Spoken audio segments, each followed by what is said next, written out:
नमस्कार दोस्तों, आप सभी का फिर से स्वागत है सुखदीप की आवाज़ में। दोस्तों, आज की हमारी कहानी बहुत ही ज़्यादा इंटरेस्टिंग होने वाली है, इसलिए आप इस कहानी को लास्ट तक सुने। चलिए कहानी को शुरू करते हैं। अंकल घर पर नहीं थे, तब आंटी ने मुझे घर बुलाया था। मुझे लगा कि उन्हें कोई मदद चाहिए होगी, इसलिए मैं उनके घर गया, लेकिन वह मुझे अपने बेडरूम में ले गई। उन्होंने वहाँ अंकल घर पर नहीं है, इसलिए अब तुम ही मेरी मदद करो, मैं तुम्हें कुछ नई चीज़ें सिखाती हूँ। ऐसा कहकर उन्होंने 1 घंटे तक हमारे नए घर का निर्माण लगभग पूरा हो गया था, इसलिए मैं उसे देखने जाया करता था। मेरे घर से नए घर की दूरी 15 किलोमीटर थी। एक दिन मैं वहाँ काम देखने गया तो सामने रहने वाली आंटी मुझे अक्सर चाय पाने के लिए बुलाती थी। उनके आग्रह के चलते मैं एक दिन उनके घर गया। उस दिन उन्होंने मुझसे बहुत बोल्ड अंदाज में बात करी। उन्होंने अपनी साड़ी भी कुछ अलग तरह से पहनी हुई थी। जैसे ही मैं घर में दाखिल हुआ, उन्होंने मुझे चाय के लिए पूछा। मैंने कहा कि मैं चाय नहीं पीता, लेकिन उन्होंने जोर देकर चाय बना दी। जब उन्होंने चाय दी तो मेरे हाथ पर हल्का सा हाथ फेर दिया। उस वक्त मुझे कुछ अलग ही महसूस हुआ। मैंने इसे मजाक समझा, लेकिन आंटी मुझे मेरी ज़िंदगी का पहला अनुभव देने वाली थी। यह मैंने कभी सपने में भी नहीं सोचा था। तब उन्होंने कहा, तुम आज सही वक्त पर हमारे घर आए हो। अंकल आज घर पर नहीं है। मुझे तुम्हारी थोड़ी मदद चाहिए। लेकिन मदद के बहाने वह मुझे बेडरूम में ले गई। आज तुम्हें कुछ नया अनुभव देती हूँ। ऐसा कहते हुए उन्होंने मेरे सोहम हूँ, मेरी उम्र 22 साल है। हमारी आर्थिक स्थिति बहुत ही अच्छी नहीं थी, लेकिन अपनी मेहनत के दम पर मैंने काफ़ी पैसे कमाए। इसलिए मैंने अपने माता पिता को एक छोटे से घर से निकालकर एक बड़े बंगले में लाने का सपना देखा था। हमारे घर का निर्माण लगभग पूरा हो गया था, इसलिए मैं अक्सर वहां जाने लगा। एक दिन मैंने देखा कि सामने रहने वाली 32 साल की महिला मुझे लगातार देख रही थी। मैं अपने काम में व्यस्त रहता था, लेकिन जब भी मेरी नज़र पड़ती, मुझे महसूस होता कि वह मुझे ही इशारे करती रहती है। जब मैं उसके पास गया तो उसने कहा, क्या भाई नया पड़ोसी कब बनोगे? तुम्हारे घर का काम कब तक पूरा होगा? इस तरह से हमारी जान पहचान हो गई। उसका नाम राधिका था। मैंने उसे पहली बार आंटी कहकर बुलाया था। राधिका मुझे बार बार देखती रहती। हमारे घर के सामने ही उसका घर था, लेकिन वह बहुत ही साधारण था। उसका रहन सहन भी बहुत ही साधारण था। वह हमेशा साड़ी में रहती, क्योंकि हम भी कुछ दिनों बाद वहाँ रहने वाले थे। मैं उनसे बातें कर लिया करता था, क्योंकि वह हमारी भविष्य की पड़ोसी थी। उस बात को छोड़ दे तो मुझे उससे बात करने में बिल्कुल भी दिलचस्पी नहीं थी, क्योंकि मैं 22 साल का लड़का था और वह 32 साल की महिला थी। एक दिन जब घर का निर्माण कार्य चल रहा था, मैं वहीं कुर्सी डालकर बैठा था। उसी समय राधिका आई और शाम के वक्त मुझे चाय ला कर दी। उसने कहा कि मैं सुबह से तुम्हें देख रही हूँ, तुम अपने घर के काम में काफ़ी ध्यान दे रहे हो। राधिका का यह व्यवहार देखकर मुझे बहुत अच्छा लगा, क्योंकि हमें भी ऐसे ही पड़ोसी चाहिए थे। मेरे माता पिता ने बहुत ही कठिन समय देखा था और बड़ी मेहनत से मेरी पढ़ाई पूरी करवाई थी। हमारे घर में मेरे माता पिता, मैं और एक छोटा भाई था। मेरा छोटा भाई 16 साल का था। हाल ही में मैंने उसका एडमिशन दूसरे शहर के कॉलेज में करवाया था। अब वह भी कॉलेज जाने लगा था। नए बंगले के निर्माण में घर में किसी को जानकारी नहीं थी। जैसे ही मेरी पढ़ाई पूरी हुई, मैंने एक जगह नौकरी शुरू की और कुछ ही महीनों में नौकरी करते हुए मैंने अपना खुद का बिजनेस खड़ा किया।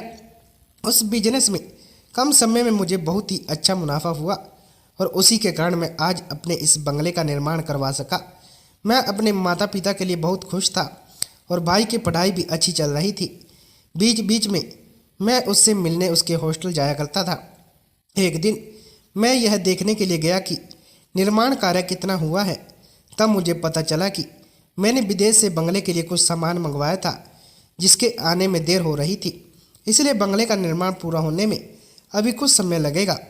काम का अंदाजा लगाकर मैं वहाँ से निकलने लगा, तभी मैंने देखा कि राधिका जी अपने घर के दरवाजे पर खड़ी होकर मेरी ओर देख रही थी। जब मेरी नज़र उस पर पड़ी तो मुझे उसकी नज़रों में कुछ अजीब सा महसूस हुआ, क्योंकि वह मुझे एक अलग ही नज़र से देख रही थी। तभी उसने मुझे हाथ दिखाया। मैंने भी उसे बाएं किया और वहाँ से निकल गया। राधिका का यह व्यवहार मुझे समझ नहीं आ रहा था, क्योंकि हमारी इतनी पहचान भी नहीं थी। फिर भी जब भी मैं वहाँ जाता वह मुझसे बात किए बिना नहीं रहती। हर बार वह मुझे चाय नाश्ते के लिए बताती, लेकिन मैं किसी न किसी बहाने से उसे टाल देता था। कुछ दिनों बाद जब मैं बंगले के काम की जगह जा रहा था, तब जोरदार बारिश शुरू हो गई। बारिश इतनी तेज थी कि मुझे गाड़ी से सामने कुछ दिखाई नहीं दे रहा था। धीरे धीरे मैं बंगले के पास पहुंचा, तब सामने का दृश्य देखकर मुझे बहुत बड़ा झटका लगा, क्योंकि बंगले की दीवार पानी में बह गई थी। निर्माण अभी कच्चा था, इसलिए बारिश का प्रहार उसे सहन नहीं हो पाया।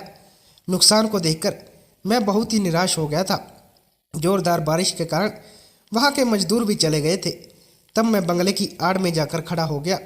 बारिश बहुत तेज हो रही थी, इसलिए मुझे वापस घर जाने के लिए बारिश कम होने का इंतजार करना पड़ा और मैं वहीं खड़ा रहा। काफ़ी समय हो गया था, लेकिन बारिश कम होने के नाम ही नहीं ले रही थी। ऐसी स्थिति में क्या करना है यह मुझे समझ नहीं आ रहा था। उस समय मैंने घर पर फ़ोन लगाया, लेकिन नेटवर्क ना होने की वजह से फ़ोन नहीं लग रहा था। कुछ समय इंतजार करने के बाद अचानक मैंने सामने देखा तो राधिका मेरे सामने थी। राधिका हाथ में छाता लेकर सामने आ रही थी। शाम का समय था और बारिश की वजह से काफ़ी अंधेरा हो गया था। राधिका एक हाथ में छाता और दूसरे हाथ में टॉर्च लेकर धीरे धीरे मेरी ओर आ रही थी। तब टॉर्च की रोशनी में मैंने उसे देखा। उस हल्की रोशनी में राधिका कुछ अलग ही दिख रही थी। उस समय उसने साड़ी नहीं पहनी थी, बल्कि मॉडर्न कपड़े पहने थे। उसके होठों पर लाल रंग की लिपस्टिक लगी हुई थी। राधिका का यह रूप मैंने कभी नहीं देखा था। उसे देखकर मैं बस उसे निहारता ही रह गया। उसके पास जो छाता था वह उसके हिसाब से थोड़ा छोटा था, इसलिए उसका शरीर थोड़ा भीग गया था। उसका भीगा हुआ रूप देखकर मेरी नज़रें उसके प्रति बदलती जा रही थी। ऐसी खूबसूरत महिला मैंने पहले कभी नहीं देखी थी। तभी राधिका मेरे पास आकर मेरा हाथ पकड़कर बिना कुछ कहे मुझे अपने घर की ओर ले जाने लगी। तब मैं बिना कुछ कहे बस उसके पीछे चलने लगा। वह आगे चल रही थी और मैं पीछे उसे निहार रहा था। मेरी नज़रें उसकी हर चीज़ पर जा रही थी। मैंने कभी महिला को इस तरह से नहीं देखा था। आज मुझे क्या हो रहा था पता नहीं। मोनिका का वह रूप और उस रूप का साथ दे रही बारिश जोरदार तरीके से मेरे मन पर असर कर रही थी। मेरा अपने मन में स्वयं टूटता जा रहा था। तभी राधिका ने मुझे आवाज़ दी। उसकी आवाज़ सुनकर मैं होश में आया। उसने कहा, दीपक, तुम ऐसे इतनी बारिश में क्या कर रहे हो? इतनी तेज बारिश में इस तरह रुकना ठीक नहीं है। तब मैंने उससे कहा कि मैं बारिश कम होने का इंतज़ार कर रहा हूँ, क्योंकि मुझे घर जाने में बहुत देर हो गई है, लेकिन इतनी तेज बारिश की वजह से मैं यहाँ ही रुक गया। तभी राधिका ने कहा, दीपक, मैं तुम्हारी पड़ोसी हूँ, मेरी मदद ले सकता है। पड़ोसी मुश्किल वक्त में काम नहीं आएंगे तो कब आएंगे? जब मैंने मुस्कुराया तो उसने कहा कि यह घर अपना ही है, ऐसा समझो। उसे बात करते हुए मैं नज़र झुकाकर बात कर रहा था, लेकिन जब मैंने सिर उठाकर उसकी ओर देखा तो मुझे उसके रूप को देखकर अंदर कुछ अलग ही महसूस हुआ। उसकी सुंदरता बहुत ही मनमोहक थी और उसने मेरे दिल को बहुत ही भाया। लेकिन मैंने खुद को संभाला, क्योंकि मुझे पता था कि राधिका की शादी जरूर हो चुकी होगी। उस वक्त मैंने उससे कहा, आंटी, आपने मेरी मदद की, इसके लिए धन्यवाद।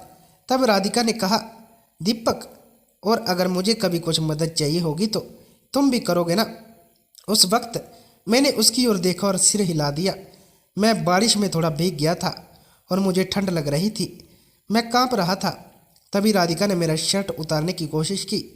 उसके स्पर्श से मेरे शरीर में एक अजीब सी लहर दौड़ने लगी।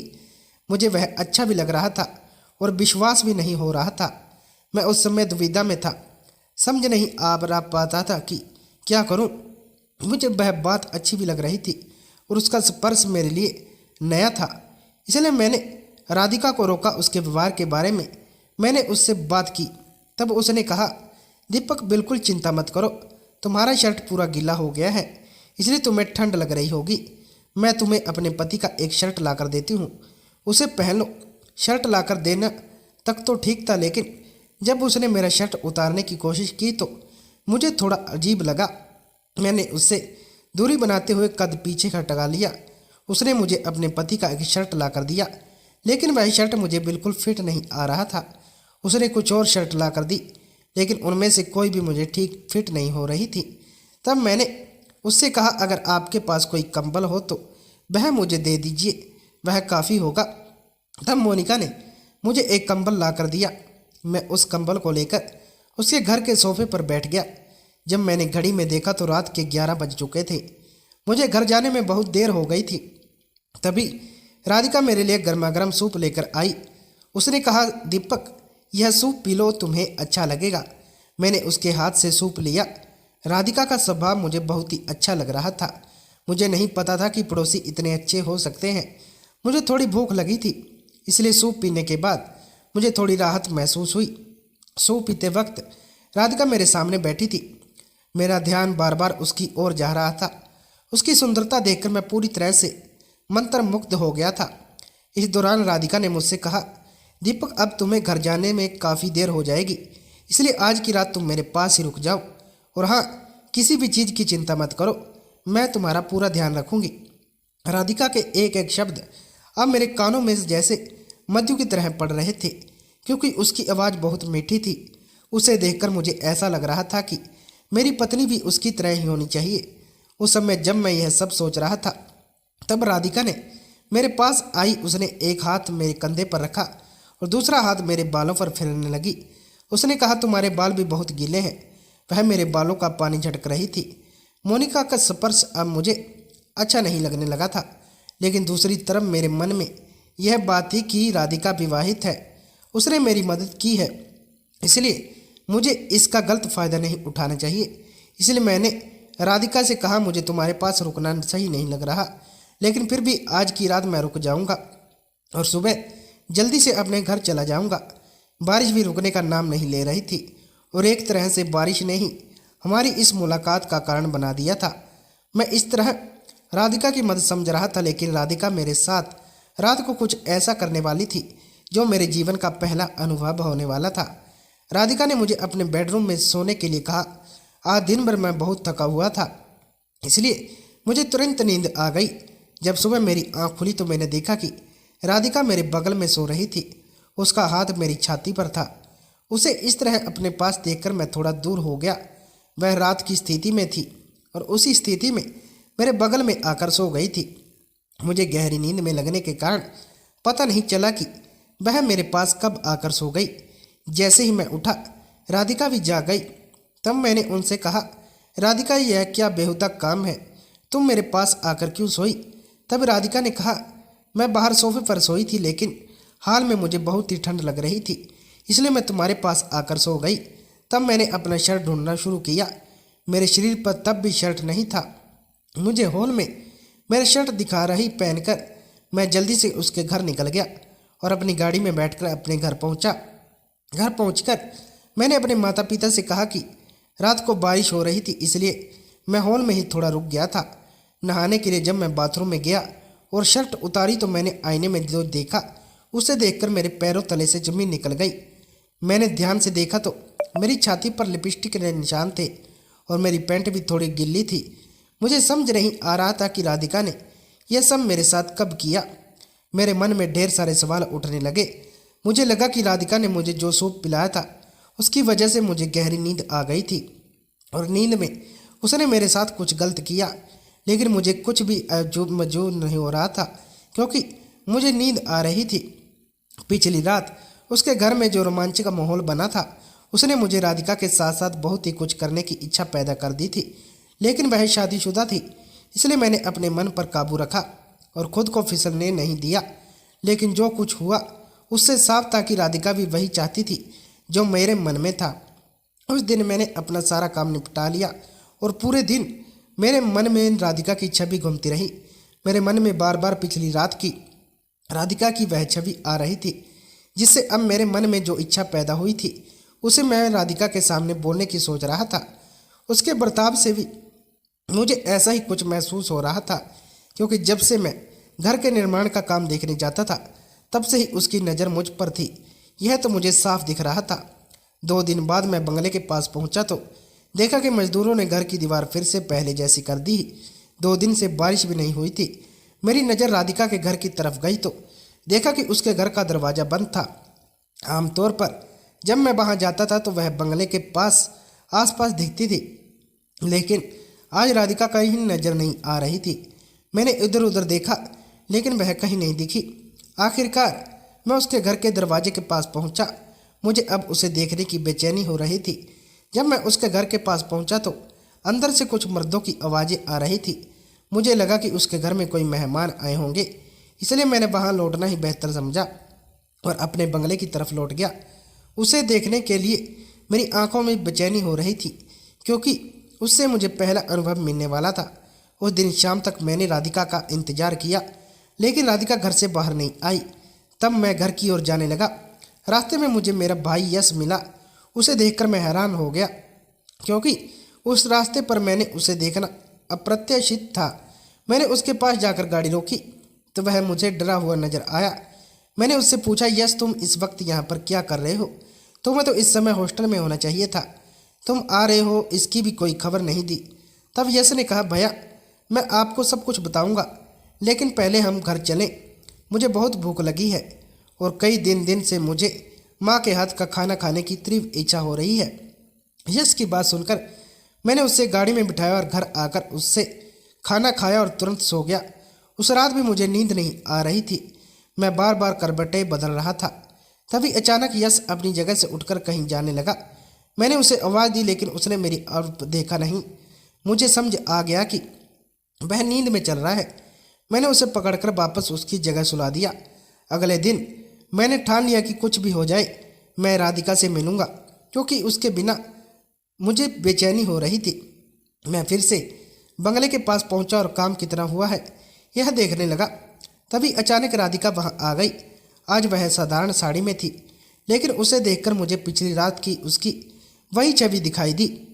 आज साड़ी में राधिका बहुत ही सुंदर लग रही थी। जिस तरह से वह उस रात मुझे दिख रही थी, मुझे अब दिल से पसंद आने लगी थी। मैं उसके ख्यालों में डूबने ही वाला था कि तभी राधिका बोलने लगी, दीपक मुझसे तुम्हारी थोड़ी मदद चाहिए। क्या तुम मेरे साथ चलोगे? राधिका को किस तरह की मदद चाहिए यह तो अब मुझे साफ दिखाई देने लगा था, इसलिए मैंने बिना कुछ सोचे समझे उसे हाँ कह दिया। तब उसने कहा, हमें थोड़ी बाहर जाना है तो तुम मेरे साथ चलो और हम मेरी स्कूटी से वहाँ जाएंगे। मैं तैयार होकर आती हूँ। कुछ देर बाद राधिका तैयार होकर आई और जब वह तैयार होकर आई तो उसे देखकर मैं उसे देखते ही रहने लगा। उसके साथ स्कूटी पर बैठा और हम निकल पड़े। कुछ समय बाद हम एक चोल के पास पहुंच गए। वह चोल काफ़ी बड़ी लग रही थी। मैंने राधिका से पूछा, राधिका तुम मुझे कहाँ लेकर आई हो? तुम राधिका ने कहा, मेरे घर के पास मेरी थोड़ी इज्जत है, इसलिए मैं तुम्हें यहाँ लेकर आई हूँ। यहाँ मेरी एक सहेली का कमरा है। राधिका ने मुझे कमरे में ले जाने वाली, यानी आज मेरे मन में जो इच्छा थी वह 100% पूरी होने वाली थी। इस सोच में मैं उसके पीछे चल पड़ा। स्कूटी से उतरकर राधिका चलने लगी और मैं उसके पीछे जा रहा था। चोल के एक कोने पर एक कमरा था। राधिका उस कमरे में गई और मैं भी अंदर गया। कमरे में देखा वहाँ एक बिस्तर था और उसके बगल में एक पानी का मटका रखा हुआ था। तब राधिका बिस्तर पर जाकर बैठ गई। वहाँ बहुत ही अंधेरा और शांति थी, लेकिन मेरा पूरा ध्यान एक ही चीज़ पर था और मैं उसे जल्द से जल्द अनुभव करना चाहता था। मैं बिस्तर पर बैठ गया। अगले ही कुछ पलों में कमरे में 4 हट्टे-कट्टे लोग आ गए। उन्हें देखकर मैं थोड़ा असमझ हो गया। यह क्या हो रहा है? मैंने देखा कि उन चारों लोगों में से 2 के पास कैमरे थे और तभी कमरे में बड़ी लाइट जल गई। कमरे में काफ़ी बड़ी लाइट थी। राधिका से पूछा, राधिका यह सब क्या हो रहा है? लेकिन राधिका कुछ भी बोलने के लिए तैयार नहीं थी। उसने अपने मुंह पर स्कार्फ बांधा हुआ था। मैं उससे यह सब कुछ पूछ ही रहा था कि तभी एक मोटी और भारी भरकम महिला वहाँ आई और मेरे पास बैठ गई। दूसरी तरफ वह महिला मैंने जोर से चिल्लाकर पूछा, यह क्या चल रहा है? तब उन 4 लोगों में से एक ने कहा, तुम कितने भी जोर से चिल्ला लो, इस कमरे से बाहर कोई आवाज़ नहीं जाएगी। तब मुझे समझ आ गया कि मेरे साथ कुछ बुरा होने वाला है। तभी उनमें से एक